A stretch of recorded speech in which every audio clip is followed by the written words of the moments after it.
Syederlun dikabarkan usulan Partai Demokrat agar Agus Harimurti Yudhoyono menjadi calon wakil presiden mendampingi Anies Baswedan sangatlah memaksakan kehendak.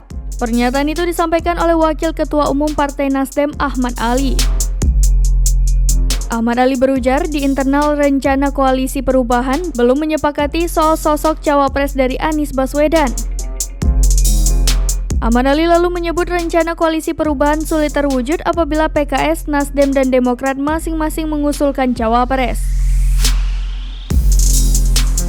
Ketua Umum Partai Demokrat Agus Harimurti Yudhoyono menanggapi pernyataan Ahmad Ali. AHY menyebut Partai Demokrat tidak akan pernah memaksakan kehendak dalam pembahasan koalisi bersama Nasdem dan PKS. Ia menegaskan Partai Demokrat berharap koalisi perubahan bisa menjadi poros alternatif dan mewujudkan harapan masyarakat nantinya. Partai Demokrat membantah pernyataan Ahmad Ali soal memaksakan kehendak agar AHY menjadi cawapres mendampingi Anies Baswedan di Pilpres 2024. Sekretaris Majelis Tinggi Partai Demokrat Andi Malaranggeng menegaskan sejauh ini partainya tidak memaksakan kehendak. Ia juga menyebut komunikasi di tim kecil rencana koalisi perubahan sangat baik.